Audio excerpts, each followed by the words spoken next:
When I ended the last video, I was pretty excited because the series was about to take a turn from the concepts and logic of networks into the configuration, which I love. I love doing the setup and config of a network. But before we can even get into the configuration of Cisco switches and start setting them up on our network, we have to understand their operating system. So that's where we are right now, working with the Cisco Switch IOS.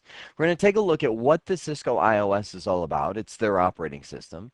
Then we'll walk through kind of general navigation. I want to give you just a feel for what you're about to get into.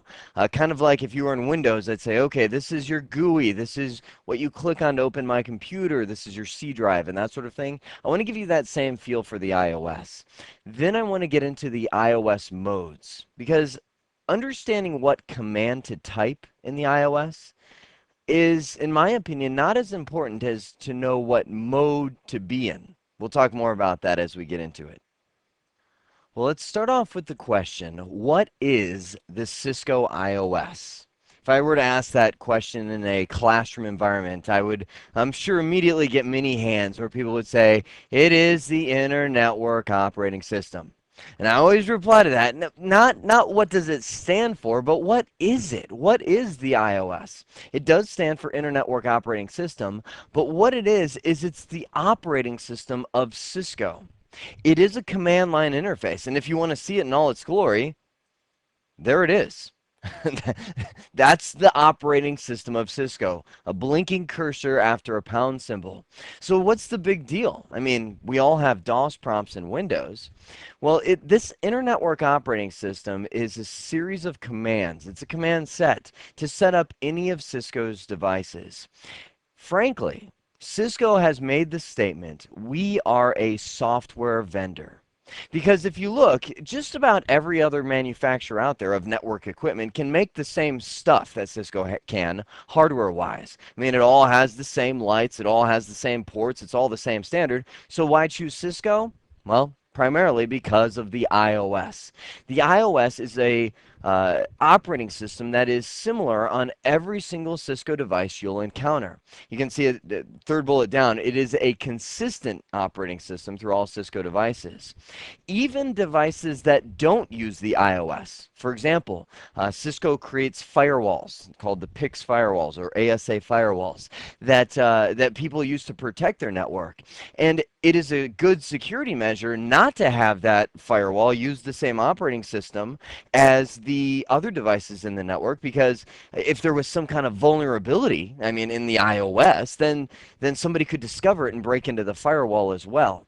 So what Cisco did was create a different operating system for their firewalls, but they made it look the same and feel the same and use similar commands as the iOS. So it's the same look and same feel no matter what device you're on. If you think about it, it's kind of like Windows. Everybody agrees, you know, Microsoft is a software company. They make Windows. That's what made them famous. But, you know, nobody really applies that logic to Cisco because they see so much of this Cisco equipment. They think, oh, Cisco is into hardware. The beauty of this iOS I'm about to show you is that you can use it or learn it once and use it many times. It doesn't matter if you're on a switch, if you're on a router, whatever device you're on, you're going to get the same look, the same feel, same style of configuration. Now, the iOS is an operating system, but it's not like Windows in the sense that you don't boot a switch and there's some kind of monitor or a display that you're looking at that has all the output. You actually walk up to your switch or router, typically with a laptop, and connect to it to configure it. That's how you access the iOS. So we're working in the LAN switching environment to start off with. We'll move into routers later. So the first step in configuring a Cisco switch is to get a console cable.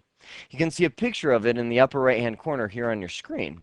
Now that console cable is a specially engineered cable that will take an RJ45, it looks like an Ethernet connector, and convert it to a serial connector that will plug into the back of your computer. So you can see step 2 is to take the serial end of your console cable and plug it into your PC. Now, hopefully, when you bought your Cisco equipment, you got a console cable with it, because every Cisco device that you buy will have a console cable. But if not, you can go on eBay or any store and they'll be able to sell you one. Really, it's just a fancy Ethernet cable, and we'll talk more about them in just a moment. But you plug into the back of your PC, you plug the RJ45 in to the console port on the switch. Now I brought in a picture right here of a switch, the front view right there, and then the back view, which is above. A lot of people, when they first get into Cisco, plug the console cable into one of those ports where the arrows are pointing, and they find out, well, that's not going to work because those are Ethernet ports. Those are where your PC is attached to. On the back of the switch will be this port labeled console. It says it right on top of it. That is where that cable plugs into. So you've got the RJ45 side plugged into the switch. You've got the serial side plugged into the PC. Now what? Well, on the PC that you plugged into, you need to get a terminal program. The most popular that people use is HyperTerminal, which is included with Windows. You just go to Start, Programs, Accessories, hit Communications, and there you will see HyperTerminal. Now, I'm not showing that to you yet because that is actually the worst program that you could possibly use to do configurations on a Cisco router. Yes, I did say it was the most popular, but it's the worst. It's the most popular just because it comes with Windows, and it's the worst because there's a lot of bugs that are in it by default. It's one you want to probably steer clear from. My favorite is TerraTerm. It's also free. You just go to Google and type in TerraTerm. It's open source, so you'll be able to just click a link and download TerraTerm to your PC. So you'll run one of these programs. I gave a couple more in that list, some of which are not free, like Secure CRT, but somewhat popular. So you'll download this program, run the program, and set it to connect via the COM port. The COM port, or the communications port, COM1, COM2, that kind of thing, that's what links to your serial port on your computer. Most computers will be using COM1, which most computers only have one COM port. And so you'll set those COM port settings to 9600, 8 data bits, no parity, one stop bit, and flow control is none. Let me show this to you. I'm going to show it to you using HyperTerminal on my computer. All right, here I am on my desktop. I'm just going to click on Start, shoot over to Programs, Accessories, Communications down here at the bottom, and there is HyperTerminal. Now you want to click on the icon itself, not one of these sub-programs, and it'll pop up and say, what kind of connection do you want to make? And it'll ask for a name. So I usually just type in console. You can't type in con for short because that's reserved. So console is my name. I click on OK, and it's going to ask, do you want to connect using a COM port or TCP/IP, meaning you want to telnet to a device. I'm going to connect using my COM port and click on OK. This is the settings that I was just showing you. By default, it comes up with 9600 8N1N, which goes back to the baud rate, data bits, parity, stop bits, and flow control. Those are the exact settings that it must be. Now, being that that is the #1 tech support call Cisco gets, I would definitely suggest you keep that in mind, because if one of these settings are off, when you try and connect using the console port, it won't work. And you can see Cisco's tech support call already, your device doesn't work. And they just say, well, check these settings, and sure enough, that fixes it. So when I click on OK, it's good to go. And you can see it shows connected and everything like that. All I need to do is hit the enter key a couple times, and that will bring up a prompt. Now, as of right now, I don't actually have a Cisco device plugged into this console port, but that is getting at least HyperTerminal set up to connect to the Cisco router or switch. Now, I prefer to use TerraTerm. That's my favorite because HyperTerminal does not let you change the background colors. And for some reason, after a couple hours, staring at a white background with black text kind of fries my eyes. I like the black background with green text. I don't know if it goes back to the mainframe days or what, but it's more appealing to me. But this is a connection into an iOS-based switch. I've connected using the console port, and I'm just sitting in one of the command modes right now. Before I get into the command modes, though, I want to show you why Cisco became famous with this operating system. Most of that fame comes from their help system.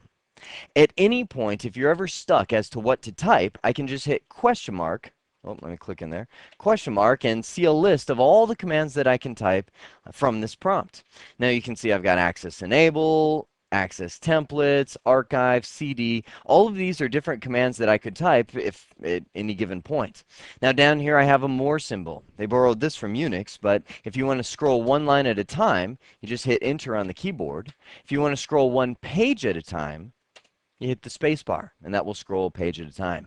If you ever want to stop the output, you can just hit Q or any other character other than space or the enter key, and that will stop the output right at where you hit it. Now that's the help system. That's what the question mark does, but let's take it a little further because it goes a little further. Let's say I wanted to set the clock on my Cisco router. Now the clock command is, frankly, clock. If I scroll back up, I can see clock right there in the list. But say I'm down here, I'm just at a prompt, and I forgot how to type clock. It's one of those days. I'm like, I know it begins with C. I can hit C question mark, and it shows me all the commands that start with C. Hit CL and hit question mark, it shows me all the commands that start with CL. So I go, clock, that's how you spell it. So I type in clock, space, and hit the enter key. Now right there it says incomplete command, saying, oh, there's more to type than that. So what I can do is look at my keyboard and hit the up arrow. That recalls the previous command I typed in. I can actually hit it a couple times if I want to see some of the other commands. So I do clock space question mark, notice the space, and now it will tell me what to type next. So I say, oh, clock set. So I type in set there. Hit enter. Oh, incomplete command. You see what I'm doing is I'm hitting the enter key. I'll hit up arrow on the keyboard there because I want to get you used to the fact that you should be hitting question mark more often than you should be hitting enter. It's very safe to use the question mark at all times on a Cisco router. If you're preparing for a certification exam, on the certification exam, they let you use the question mark in the simulations because Cisco realizes everybody uses the question mark for most things. You get stuck on a command, you're like, oh, what's next? You hit space question mark, and it says, oh, type in the current time. So I look at my clock. It is in military time, 1316 hours. I'll put 30 seconds in there. Space question mark, and you see it's walking me through piece by piece of this syntax. I look at the day of the month. Let's see, it is the 17th. So I type in 17. Oh, wait a sec. Before I go any further, I want to talk about this syntax real quick. You notice day of the month or month of the year. You can type in either or is what it's trying to tell you. Now, I live in the United States of America, and for whatever reason, the Westerners like to put the month first. I know the Easterners like to put the day first. Now, right now it is September. If I were to say September, that'd be, what's, 09? If you type in 09 there for September, it's going to think you're typing in the day of the month. Because right here it's telling you what to type. A number through 1 through 31 represents the day of the month. And then it says month in all capital letters represents month of the year. So I can't type in 09 to represent September. And this leads me to the point that anytime you see something in all capitals in the help menu, that should tell you that this is a variable. It wants you to actually type something there, namely September, S-E-P-T-E-M-B-E-R. Or you can just abbreviate and put sept, space, question mark. Now it's asking me for the day of the month. It realizes I went the right direction of typing in the month, so I'll put in 17th because that's the day it is. Hit question mark, and now it asks for the year. It is currently 2007 as our year. Maybe quite a bit later when you're watching this video. Hit question mark, and now it says CR. That's short for carriage return. When you see that, you know you're done typing the command. So you can see that they have almost like a wizard that walks you through every single command syntax that you want to type. Will you have to memorize some commands for Cisco? Absolutely. There will be some commands you just have to know off the top of your head. For example, I would never know that I could set the clock without knowing what the clock command does. You'll have to know at least the beginning of each command, but the question mark will always help you through the specifics. That's what made Cisco famous. Now, while I'm here, I'm going to hit the question mark one more time to show you the next piece of Cisco's help system or shortcut system. They have the ability, I just did a quick question mark right here for the first initial commands. The Cisco IOS has the ability to use shortcuts for any command that you want as long as you type in enough characters for the command to be recognized uniquely. For example, when we get into the modes in just a moment, one of the commands that we'll talk about is configure terminal. That moves you into a configuration mode. Now I can actually use shortcuts for configure. I could type in, something shorter than the full word and it will take it. Now if I type in CON and hit enter, it says ambiguous command. That tells me I wasn't specific enough. Ambiguous is just too broad. So I type in CON question mark and it says, oh, well, there's two commands that start with CON, configure and connect. So by looking at that, I say, well, okay, I need to type enough characters for it to be unique, so CONF should do it. Now, one of the ways that you'll know if you've typed enough characters for it to be unique is a very handy key, and that is your tab key on the keyboard. As soon as I hit the tab key, it finishes the command for me. It's borrowed from Linux and Unix. They have that feature as well. You can type just enough characters for it to be uniquely recognized and hit the tab key and it finishes the command. If I didn't type enough characters, say I typed in CO, when I hit tab, it's going to just, not finish anything. CON, nope, that's the tab key. CONF, there, we finished the command. Now I want to know what to type next, so I hit question mark. It says configure, and the syntax that I want to type in is configure from the terminal. Now, how many letters would I have to type in for terminal to be unique? Just one. Looking at it, there's no other command here that starts with T. So as soon as I type T and hit the tab key, it takes the command. So I typed in configure terminal, and I'm now in something called global configuration mode. Starting to get into a discussion of the modes and what those are all about. But before I do and get into that full discussion, I want to make sure that I also mention I've been hitting the tab key to finish the commands and use shortcuts that way. But you can just type in shortcuts without hitting the tab key, and it'll do the same thing. So that's one of the beauties of the iOS is you can shortcut any command that exists as long as you type enough characters for it to be considered unique. So with that in mind, let's talk about the modes.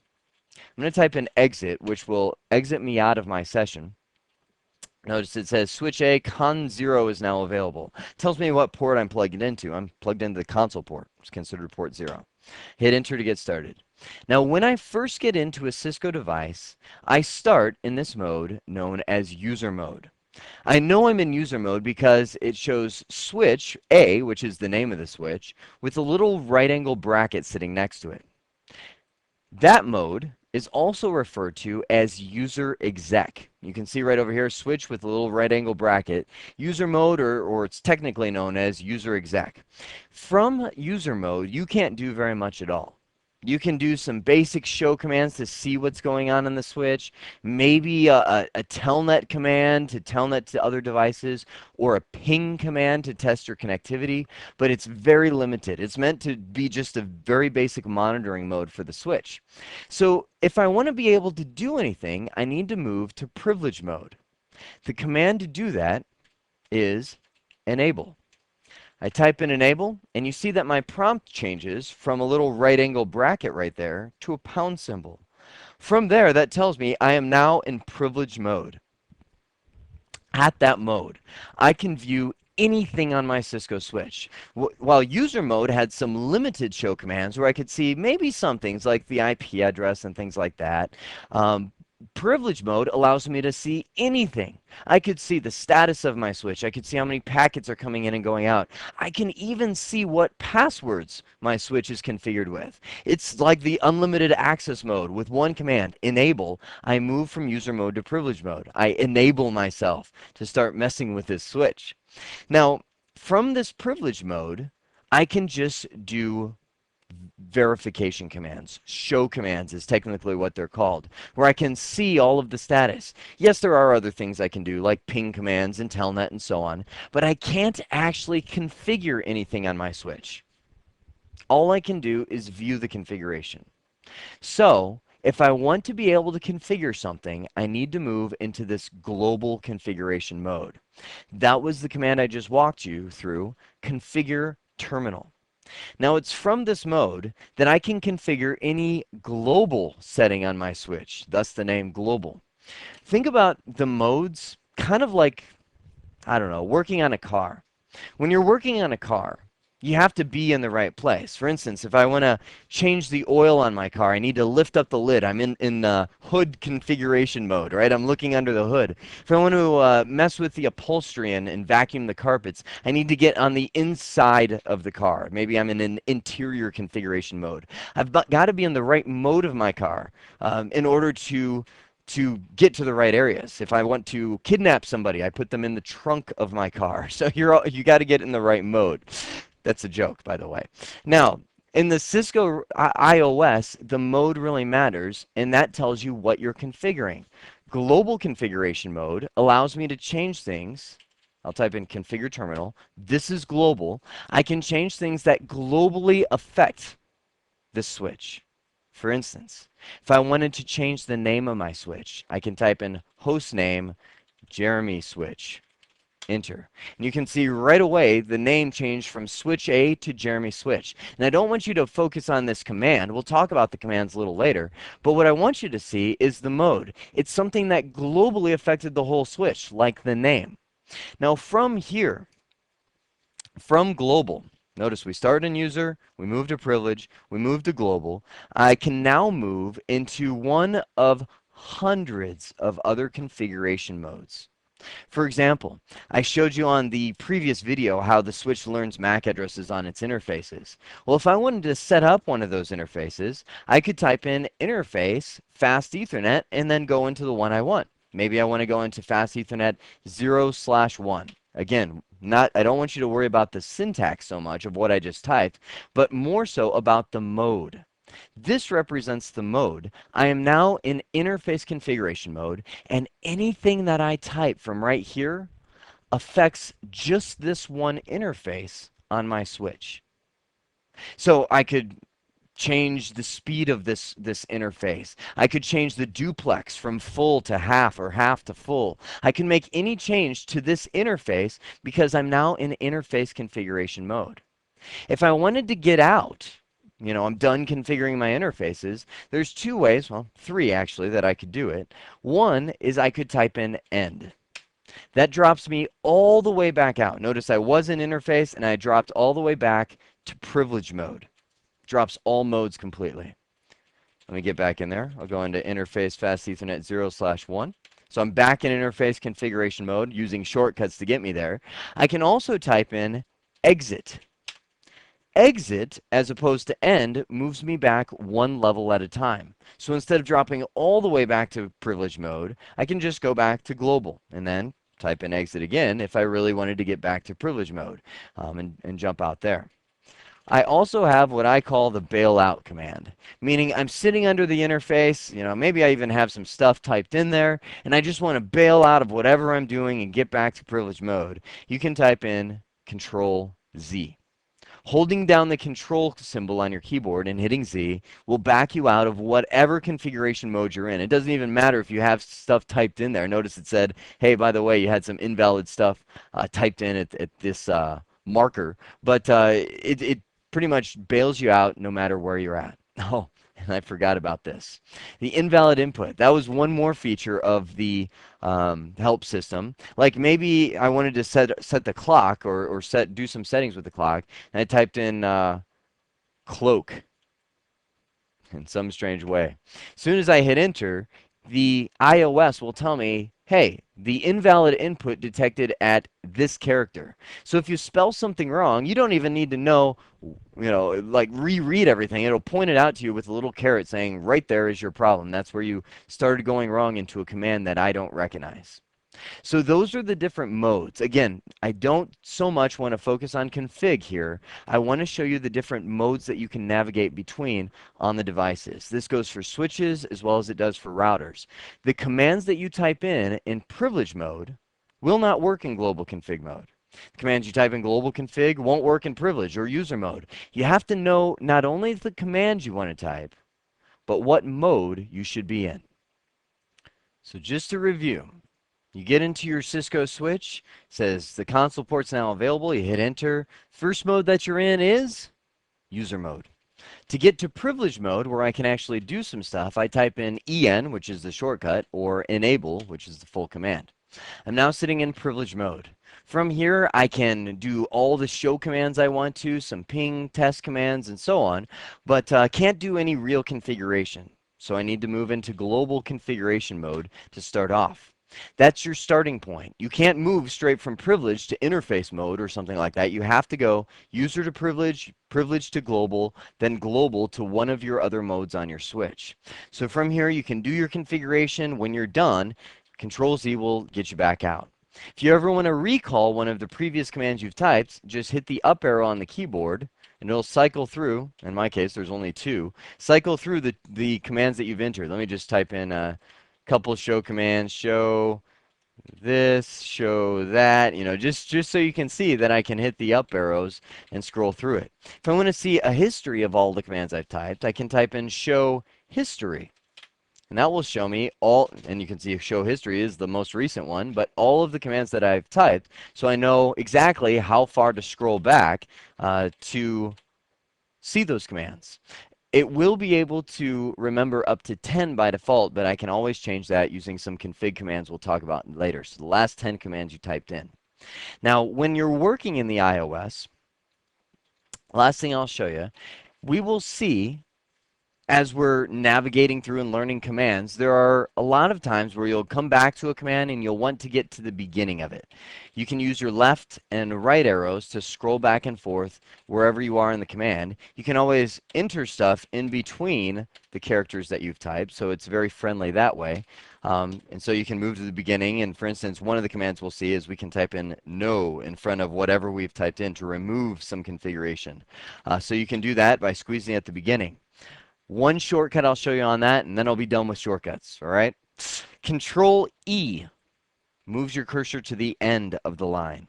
Control A moves your cursor to the beginning of the line. You can see my cursor, Control E, Control A moves to the beginning. That's handy. Just think A is the beginning of the alphabet, because there are times where you'll be typing, and let me just type in the brown fox jumped over the lazy dog. The brown, there we go. I wanted to show you that as this line gets longer and longer, eventually the iOS will cut you off. You see this little $sign at the beginning? I shouldn't say cut you off, but move things over. The $sign means there's more to the left. So if I hit Control A, watch this, moves my cursor back to the beginning and I can see everything over here. And look, the $sign moved over to the end. Control E, moves me to the end, and now I can see the $sign at the beginning. That just means there's more to the left or there's more to the right. So that's navigation. Control A, beginning of the alphabet. Control E, think of as the end of the alphabet, E for end. That's a great way to move your cursor around quickly. Mission accomplished. What I wanted to do before we got into the configuration of a switch was to get you familiar with Cisco's operating system. Not so much the commands to type in, but how to navigate around. We first talked about what the iOS is. It stands for the Inter-Network Operating System. It is Cisco's command line way to work with all of their devices. Yes, there are graphic interfaces out there for Cisco. However, you can never do quite as much with the GUI as you can with the command line, and you usually can do it with command line much faster. You can see how to get the help in the iOS. Remember the question mark. Question mark if you don't know what to type. Question mark after some characters if you want to see what commands start with that. Or space question mark as you're typing commands to see what the next piece of syntax is. Question mark will help you through the whole way. Tab to finish the partially typed command. Whew, there's so many shortcuts. I can't recap them all right there. The last one we talked about was the iOS modes. It all starts from user mode, you move into privilege mode, then global config, then you can either start your config there or jump into one of the other of hundreds of configuration modes and fully set up your Cisco device. I hope this has been informative for you, and I'd like to thank you for viewing.